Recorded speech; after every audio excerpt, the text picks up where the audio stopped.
Bonjour, je vais vous présenter Blue Gold, une œuvre d'Elizabeth Stewart, une écrivaine canadienne. Blue Gold est une œuvre contemporaine, publiée en 2014 et a été traduite de l'anglais par Jean-Luc Defromont. Ce roman est relaté par un narrateur omniscient. Chaque chapitre narre l'histoire d'une des héroïnes qui sont trois au total. Dès le début du roman, on se demande quels points communs pourraient-elles avoir entre elles et comment ces destins vont-ils finir par se rencontrer. Fiona, Lei Ping et Sylvie sont trois adolescentes dont on pourrait croire que tout les oppose. En effet, elles sont séparées par trois continents, l'Afrique, l'Asie et l'Amérique. Leurs quotidiens sont donc entièrement différents.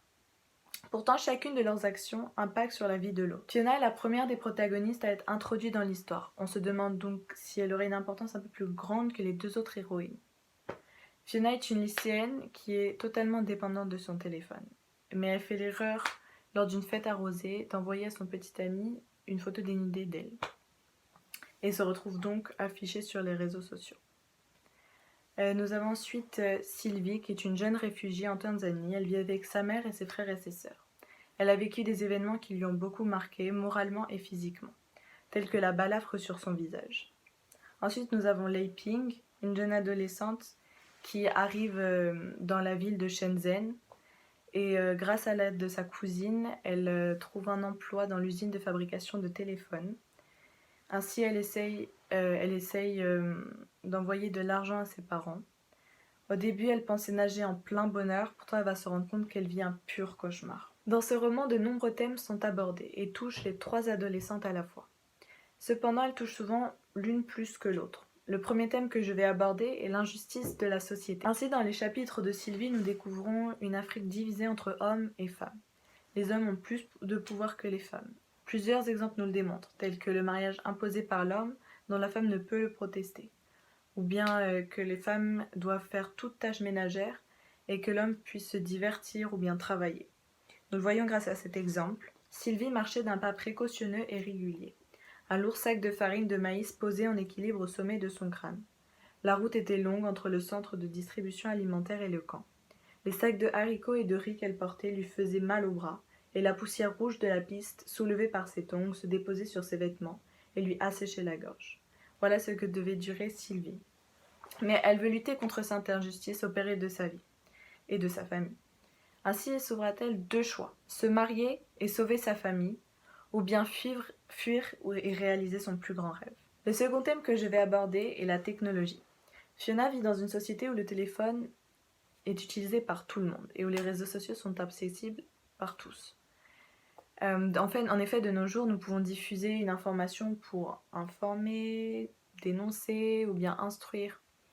Mais dans le cas de Fiona, cela peut porter préjudice.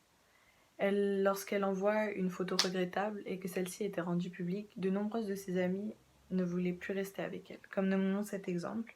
« J'y crois pas, cria Megan, assez fort pour que tout le voisinage l'entende. C'est trop la honte, fit Brit. Moi j'en mourrais.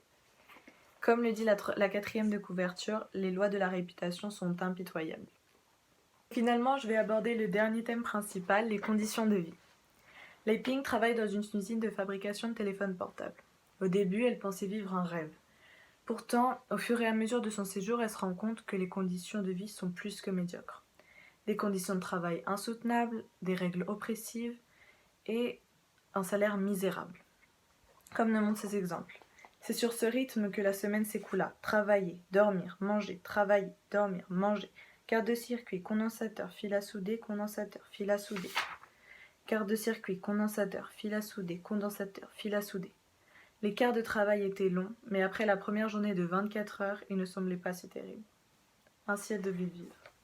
De plus, cette adolescente constate qu'il ne faut ni désobéir ni protester à la loi, par risque d'être violentée par les autorités de Shenzhen. Bien que ce livre ne soit qu'une fiction, l'auteur s'inspire de faits réels, tels que les vices de la société, comme elle nous le dit dans la postface. Si les personnages de ce roman sont le fruit de mon imagination, leur vécu et leur situation reflètent la vie de millions de gens. Enfin, je finirai par mon appréciation personnelle. Donc le roman d'Elizabeth Stewart, plein de sensibilité, m'a beaucoup plu, par rapport à de nombreuses choses. En effet, il nous permet de voyager à travers 3 continents. On découvre ainsi les faces cachées, qu'elles soient positives ou négatives. Les personnages féminins sont très attachants du fait de leur jeune âge, on se met à leur place et on se demande qu'est-ce que nous pourrions faire si on était face à ces épreuves. De plus, ces jeunes filles sont très emblématiques de notre époque, avec les téléphones, les conflits, les conditions de travail. Et ces dernières ont toutes des cicatrices morales ou bien physiques. Mais en aucun cas elles se laissent abattre et luttent sans relâche contre cette injustice. Et c'est une des qualités que j'apprécie le plus dans ce livre. J'espère que la présentation très brève du livre Blue Gold d'Elizabeth Stewart vous aura beaucoup plu. Et je vous remercie de m'avoir écouté.